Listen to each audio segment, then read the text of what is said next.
Next is range function. Range function क्या होता है?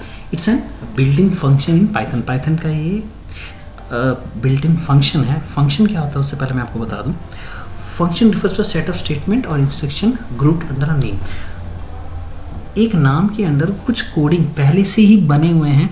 अगर मैं प्री डिफाइंड फंक्शन की बात करूं तो जो आप एग्जांपल में ले सकते हैं इनपुट।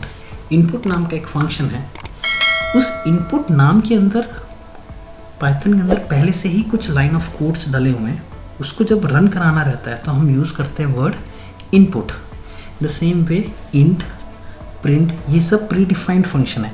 यूज़र चाहे तो अपने हिसाब से कुछ लाइन ऑफ कोड को एक फंक्शन बना सकता है और उसको अपना एक नाम दे सकता है। In the same way range एक फंक्शन है। अगर हमें किसी लिस्ट में अगर कोई वैल्यूज़ डले हैं 1 to 10 और उस लिस्ट को स्टार्टिंग और एंड का कोई लिमिट डालना चाहते हैं, जैसे मैं 10 एलिमेंट्स को प्रिंट करना चाहता हूँ और उसका स्टार्टिंग एलिमेंट 1 हो, एंड एलिमेंट 15 हो और उसके बीच में 1-1, 2-2 का गैप हो, कोई भी कंडीशन हो सकता है। ये सब कंडीशन आप रेंज में डाल सकते हो। बाय डिफ़ॉल्ट रेंज में 1 का इंक्रीमेंट होता है, जैसे 1 के बाद 2 ही आएगा, 2 के बाद 3 ही आएगा। अगर आप इसका गैप बढ़ाना चाहते हैं तो you can do it in range. तो मैं आपको कुछ एग्जांपल करके दिखाता हूँ ये कैसे होता है। सबसे पहले लिस्ट रेंज, आप लिखोगे रेंज में 10 वैल्यूज़ को प्रिंट कराना चाहता हूँ।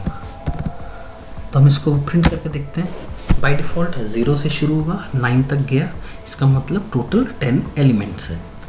अगर मैं चाहता हूँ कि मेरा लिस्ट 2 से स्टार्ट हो और 10 में जाके ख़त्म हो, तो इसके मैं लिखूँगा लिस्ट रेंज। अगर कोई कंडीशन देना चाह रहा हूँ, मैंने कंडीशन दिया है कि 2 से स्टार्ट होगा और 10 में ख़त्म होगा। नाउ यू कैन सी 2 से स्टार्ट हुआ और 9 तक गया। अगर मैं वहाँ 11 लिखता तो वो 10 में जाके ख़त्म होता। मैंने यहाँ 10 लिखा था तो 9 में जाके ख़त्म हो गया। अगर मैं चाहता हूँ कि दोनों में कुछ इंक्रीमेंट हो, 2 के बाद डायरेक्ट 4 आए, इस टाइप का कोई कंडीशन देना चाहता हूँ, तो मैं यहाँ लिखूँगा लिस्ट रेंज। अब रेंज है, मैं 0 से 10 तक के वैल्यूज़ को प्रिंट करना चाहता हूँ और दोनों के बीच में एक एक गैप आए, तो इसके लिए मैं लिख दिया (2).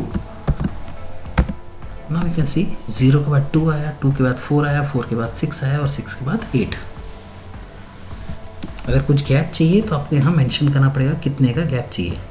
अगर यहाँ पर मैं 3 लिखता तो उसके हिसाब से वो रन होता। आप देख सकते हो अगर मैं यहाँ 3 लिखूँ, अब देखिए इसका क्या आंसर आने वाला है। 0 के बाद डायरेक्ट 3, 3 के बाद 6, 6 के बाद 9। अगर आपको रिवर्स जाना है, इसका भी ऑप्शन दिया गया है रेंज में। अगर डिक्रीजिंग ऑर्डर में आपको देखना है, जैसे मैंने लिख दिया लिस्ट रेंज 0 to -9 और आपका जो इंक्रीमेंट होगा या डिक्रीमेंट होगा वो -1 का होगा। तो यू कैन सी क्या आ रहा है इसका आंसर, 0 से -1। अब ये पीछे की तरफ जा रहा है, 0 से -1, -2, -3, -4।